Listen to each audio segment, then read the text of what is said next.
Hello, good afternoon everyone. I'm Chris from the Intellectual Property Office. Have you all heard of the IPO before? Who's not heard of us? Hands up. Okay, most of you have heard of us. That's fantastic. All right, if you haven't heard of us, have you heard of the Patent Office? Or the Patent Office? Yeah, right, spot on. We are the same organisation. We rebranded about 8 years ago. Okay, resounding success. You haven't the faintest idea who we are anymore, so good job to us. Well done. Okay, we rebranded because we don't just deal with patents or patents. A patent being for your invention, how things work, what they do. We cover all aspects of intellectual property, from copyright, trademarks, design, as well as patents. Okay, they're the four main core concepts of IP. We are the registry office in the UK, the government department that deal with all of these rights. Okay, we did initially call ourselves the UK IPO, okay, because essentially we are the department in the UK for these rights, but we decided to just stick with IPO. Anyone know why? Yeah, UK IPO, we're not UKIP. Very different organisation, okay, bear that in mind. Okay, very important, okay. Remember, trademarks and brands, that's all to do with IP. We screwed ours up a little bit there. Whoops, well done. Okay, but we're from the Intellectual Property Office. I'm here to help you understand how your intellectual property works. Who here owns intellectual property? Put your hands up if you own intellectual property. Hands up if you're creating intellectual property.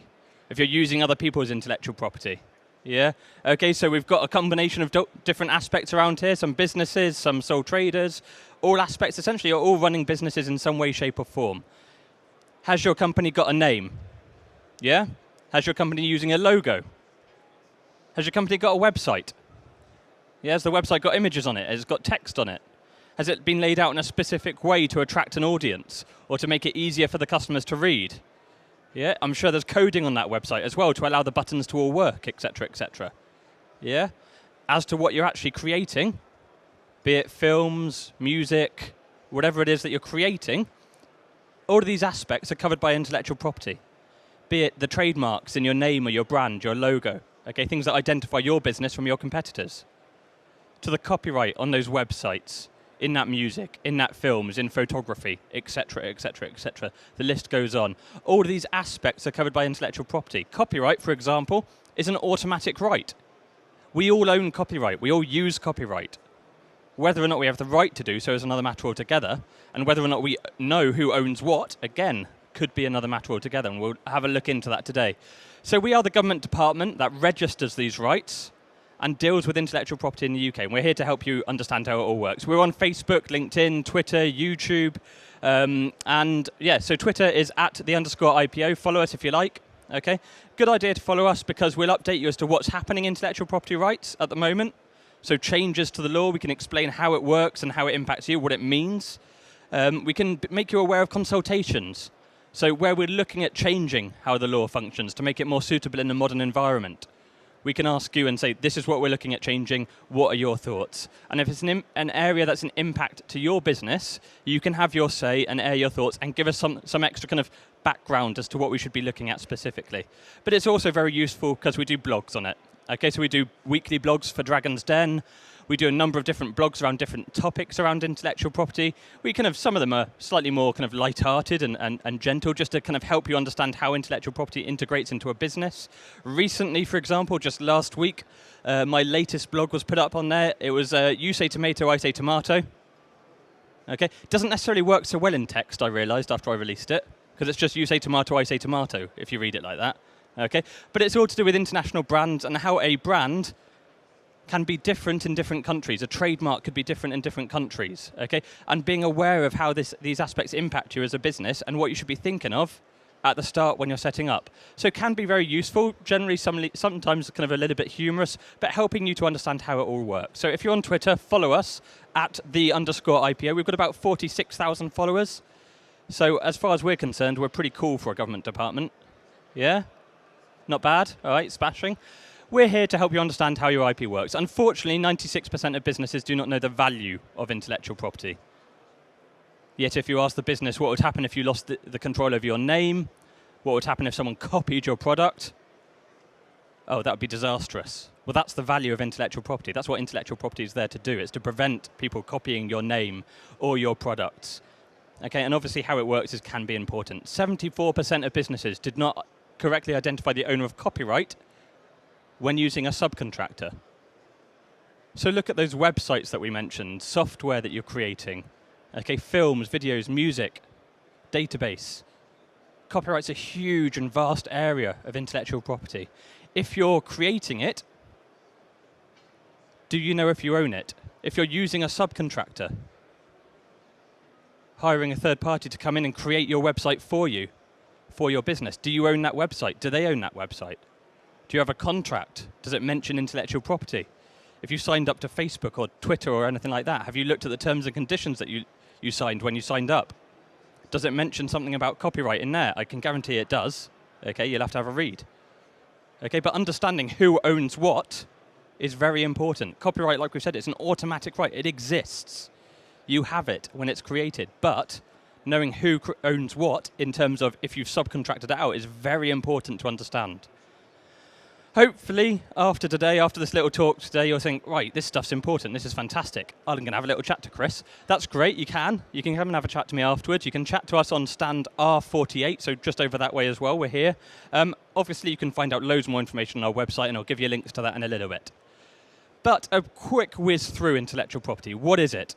Okay, it's a number of different things. When you hear the term intellectual property, that incorporates what a patent is, an invention, how things work, what they do. It incorporates a brand, a trademark, your name and your logo, for example. It can incorporate designs, the aesthetic look of a product. Okay, fashion, for example, generally looking at design protection for that type of aspect. Copyright is vast. Okay, it covers music, databases, websites, booklets, films, advertising materials, etc., etc., etc., etc. Okay, we're all using, and especially in this scenario, everyone here is using and creating copyright. It is protecting the products that we're all making. Confidentiality and trade secrets, very important aspects for other aspects. If you're trying to keep a concept secret or an idea secret, NDAs, confidentiality agreements, are very important. Bear in mind, concepts or ideas are not protected by intellectual property. Okay, a plan for a program, very difficult to protect. Use confidentiality agreements to prevent that. Recipes for drinks falls under this as well. The recipe for Coca-Cola is a trade secret. Their actual core product that they're selling isn't really protected. But Coca-Cola do have intellectual property. They're a brand, so their name is a trademark. You can't call the bottle Coca-Cola because that's infringing their rights. The shape of the bottle is a registered design and also a trademark now. Copyright for their advertising, marketing materials. Patents for the bottling process that they've got. Okay, that little ring pull on the top of a can originally was a patent. So they're all using it vastly, even though the core product that they're actually selling isn't actually protected. But it's very important to look into it and understand what aspects you can look at in your business. And that's what we're here for today. There's also plant varieties, which we're not going to touch on in the slightest today. If you are interested in that, please have a chat to DEFRA. Okay, they deal more with plant varieties than the IPO, really, even though it is considered kind of to be a part of intellectual property. We have a series of tools available to help you understand your IP. They're called IP for Business Toolkit. It's available on our website. Again, I'll link it to you at the end. The IP Basics is a booklet that I think a few people have picked up from our stand already. If you haven't, come over and grab one. The IP Equip is a quick, interactive, 45-ish minute tool to give you an introduction to all aspects of intellectual property. It's free, it's online. IP Health Check, very useful to do as well if you're looking more into one aspect of your intellectual property, be it your trademark or your copyright. There is a series of questionnaires. The answers to the questions will give you a comprehensive report, giving you kind of details as to what you should be thinking about, issues that you might have encounter in the future with relation to that type of IP. So have a go at them. Okay, we've got an app that you can download as well, and there's also a further course that you can use called IP Masterclass. IP Masterclass does cost money. The rest of those are completely free, designed to help you understand it. So use them as freely as you like. What is a trademark then? We'll whiz through the four aspects of intellectual property, and understand what all of these mean. Okay, a trademark is any sign which is capable of being represented graphically and which distinguishes you from your competitors, identifies your business. McDonald's, Asda's, Tesco's, etc., etc. Names, like we said earlier, logos, things that identify your business from competitors. Bear in mind, they have to distinguish. So Apple, for a software company, is a fantastic trademark. Apples have nothing to do with software, brilliant. Apple for a greengrocers, not so good. That's what they sell. It's not distinguishing their business from any other greengrocer that also sell apples. Okay, so bear that in mind as well. That's what a trademark's there to do, is to protect these unique aspects that identify your business from your competitors. So what can we protect? So the name, like we said, Apple is a registered trademark. The logo, 3 stripes and a pair of trainers, is an Adidas trainer. A swoosh on a pair of trainers, we know is Nike. Domain names, confused.com, webuyanycar.com, etc., etc. Slogans, if I said exceedingly good cakes, who am I talking about? Mr. Kipling, you're there already. Well done. Registered trademark. No other cake company can use that slogan to represent their business, otherwise they're infringing Mr. Kipling. Colours, purple chocolate bars. Was a registered trademark of Cadbury's. They've lost it recently because Nestle took it off them. Or didn't take it off them, they just stopped them having it. Conversely, a tubular triangular bar of chocolate. Toblerone, a shape, is a registered trademark as well. Okay, we've also got this. Slapping your back pocket twice is a registered trademark for Asda, a human gesture. Okay, music, direct line theme tunes, registered trademarks. Smells, a bit trickier there. We have had them in the past, not really, or very difficult to get protection because they can't be represented graphically, as we mentioned on the previous slide. Okay, but we have had them in the past, potential, but all those aspects can be protected by trademarks. Okay, the shape of the Coca-Cola bottle we mentioned earlier is a registered trademark. You have to make sure your registered trademark is not customary in your line of goods, describes the goods and services that you're providing, such as Apple for grocery stores. Okay, it's distinctive in your industry, doesn't offend the public, so it's not morally iffy, is against the law, and cannot deceive the public as the origin of the goods and services. Can anyone spot where you might reject that slogan there?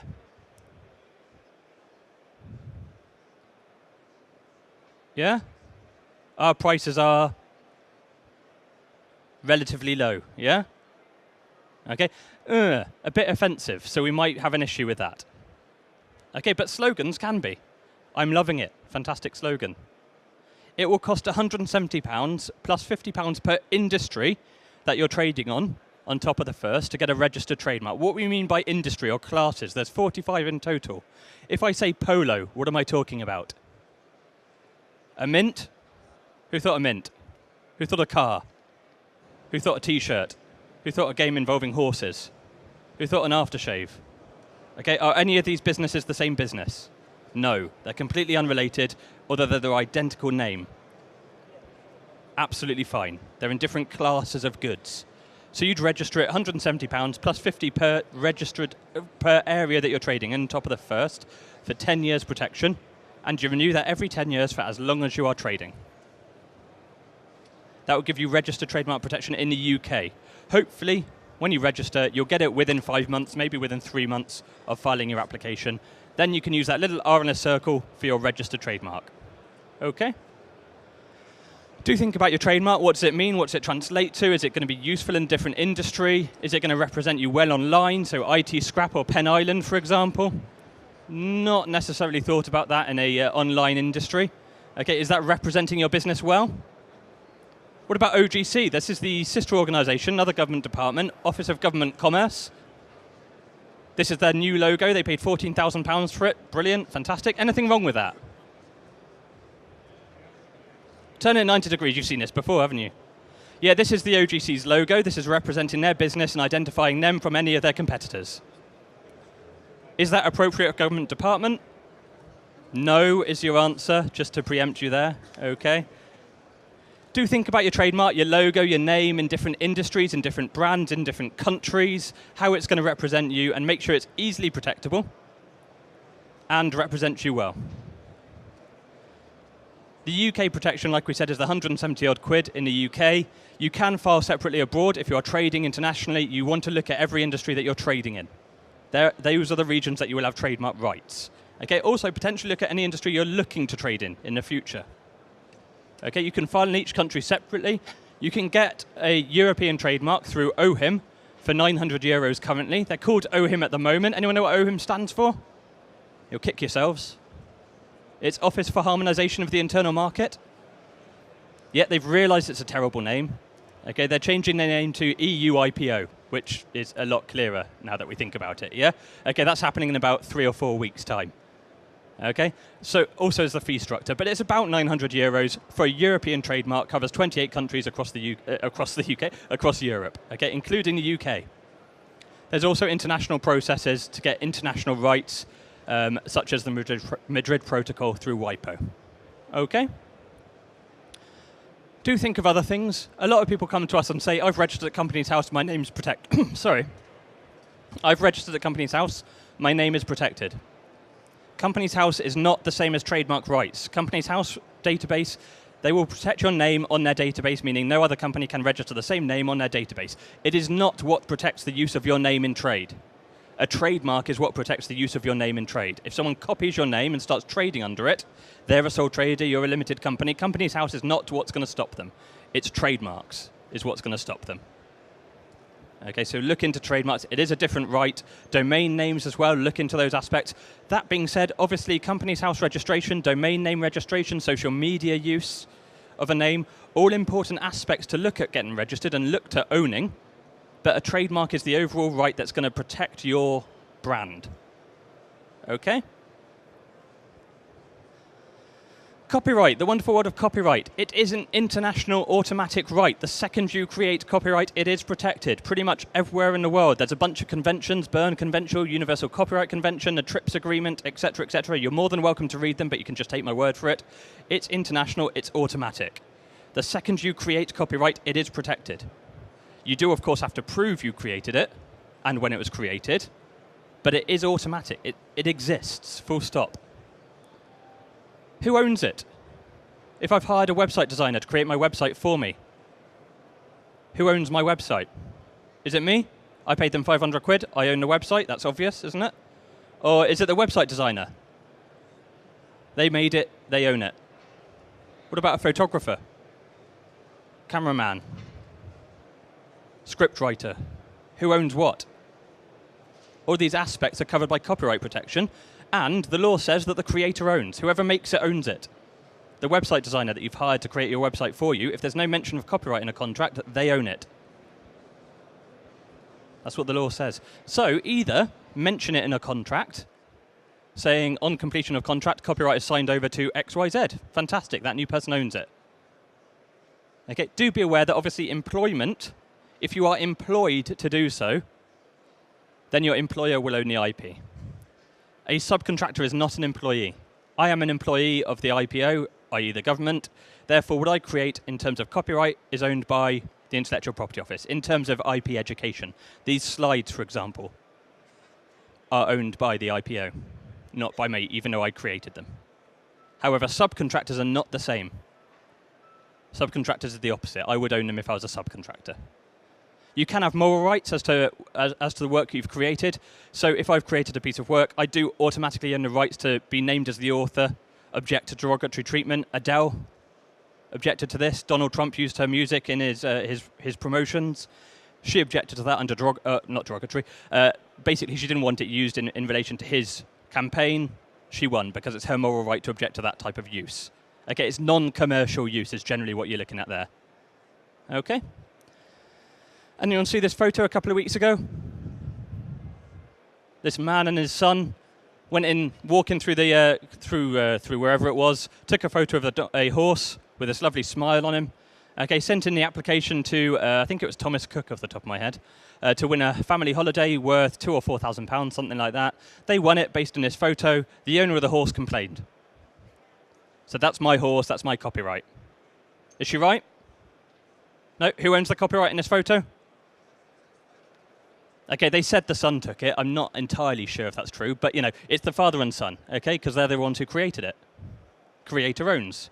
Does the horse have any rights? No? They did actually ask the horse if he minded. He said, nay, well done, brilliant, spot on.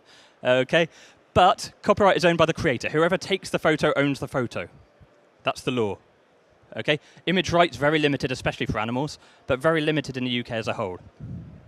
Copyright will last, generally, 70 years after the death of the author, as a general rule of thumb. When you've got films, you've got the combination of the authors, so the director, composer of music, scriptwriter, screenplay creator. All these aspects will own the film, or will have impact in the film, and as to the extension of the film. It will last for the 70 years after the last one of those got to die. Okay, when you've got more than one person creating an aspect of copyright, it's the last one to die 70 years later after that. Okay, if you've got TV and radio broadcasts, 50 years, sound recordings are 70 years, published editions such as layout of a website or layout of a newspaper, 25 years. Generally, you're looking at 70 years after the death of the author. So just because you found a photo on Google does not mean you have the right to use it. It will last 70 years after the death of the person who created it. Relatively likely that it will still be in copyright. So have a look at that, make sure you're on the right side of that. Anyone know, based on that information, who earned the most from copyright last year despite being dead? So? Michael Jackson is number one. Sorry, I couldn't quite hear you. Number one, Michael Jackson, 115 million. Anyone else? Elvis isn't dead. Thank you, I was waiting for Elvis. The Beatles, you'll see a few. There you go. I can't hear everyone, so if yours in there, well done, fantastic, spot on. John Lennon, number 7. There you go. Okay, we have got an exclusive photo of Michael as he looks now. Oh, poor taste, poor taste. Elvis isn't dead. We've seen him at the annual Elvis convention in Porthcawl down in South Wales.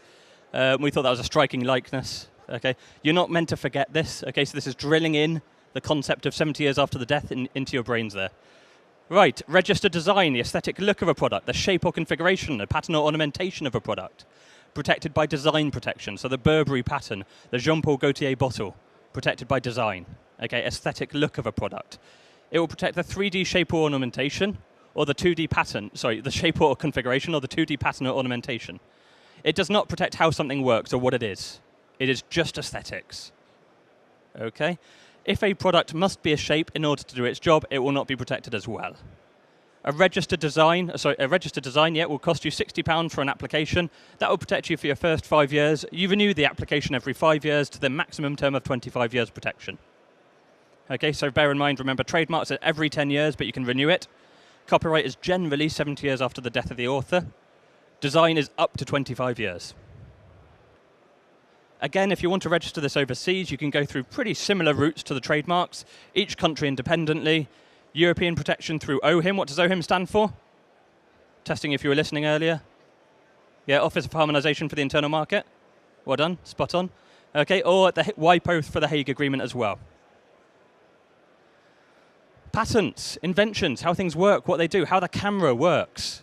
Okay, how it looks is designs. How it works is patents. What it's called is trademarks. What it's creating is copyright. Okay? So the way it works, the functionality. Can anyone spot the functionality of these products? This is a baby grow. What's the extra functionality of this? It's a mop. Yeah, exactly. Fantastic. Technical function. It's patentable. A pair of pen lids. What else is the functionality of these pen lids? Cutlery. Okay, so double whammy. Okay, again, potentially patentable. This is a bed. It's a little bit trickier than the last two, which spins around at a circular axis. Okay, there's a lady located in the center of the bed with her legs pointing outwards. Anyone spot what this does? Sorry? Makes you taller? No, it's specifically used for a lady. It's what we call the centrifugal birthing apparatus. Yeah, if you don't know, centrifugal force, when you spin something around in a circle, pushes what's on the inside of the circle to the outside of the circle. Therefore, using centrifugal force, we can help a lady give birth. Isn't that fantastic? Yeah, you might have said, what's the point in filing that patent application for that? This is a US patent, or was a US patent back in 1980. Will it cost them a fair whack of money to get that? Was it worth it? Maybe not. Okay, I haven't seen many since. Okay, so bear in mind, a patent is a bargain between the state and the inventor. The inventor gets exclusive rights for up to 20 years for their invention, for their product, for their centrifugal birthing apparatus, in return for a description exactly how it works, what it does, and the costs, obviously, for the fees, for the application process, etc., etc. A patent must be new, not known in the world before you file an application. If you've invented a product, use NDAs, confidentiality agreements, chat to a patent attorney. It must be inventive. What's the difference between your product and the next nearest thing? Is it obvious? Very tricky. Again, use a patent attorney. And it has to have a technical effect. It's got to do something. Okay? It's functionality. Our website is gov.uk/IPO. more than welcome to go on there. There's loads of information. As you can see, the IP for Business toolkit's on there as well. Our blog pages are on there. You have links to our IP attaches who are located around the world. Okay, we've got 4 attaches, one in Brazil, one in China, one in India, one in Southeast Asia region. Okay, and they can help you with your intellectual property issues over in those regions as well, so you can get in contact with them as well through the website. We have a helpline number 0300 300 2000. You can phone that normal working hours, 9 to 5, Monday to Friday. Have a chat with us, find out a bit more about that. It's free to call. They'll answer within 20 seconds, and more often than not, they answer within 10 seconds. And you talk to a human being. That's good. That's meant to be impressive. All right, okay. So give us a ring if you have any queries about IP. information@ipo.gov.uk. Drop us a line if you'd rather just email us and get an information there. We're more than happy to answer any questions you have. If you have registered trademarks or registered applications for intellectual property, you may well get letters. Even if you haven't registered applications, if you're a business, you may well get letters from a number of different people saying, you need to register your rights. You need to register your copyright. Bear in mind, like we've discussed already, there is no official register for copyright in the UK. There's a bunch of unofficial ones, which can be very valid to use, but they're not official.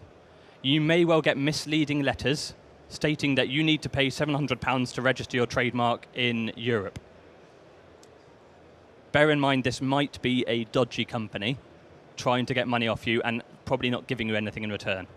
Be very cautious about letters you get giving you an invoice for IP rights. Okay? If you have any doubts as to the origin of letters that you're receiving and what they're all meaning, give us a ring. I've received this is what it says. We can tell you exactly what they're meaning, what it is, whether or not you should tear up and throw it in the bin, or whether or not you might want to consider it. Okay, so we are here, we are there to help you understand how it all works. Thank you very much for listening. That is my email address. You're more than welcome to drop me an email as well. Remember to follow us on Twitter @_IPO. Thank you very much.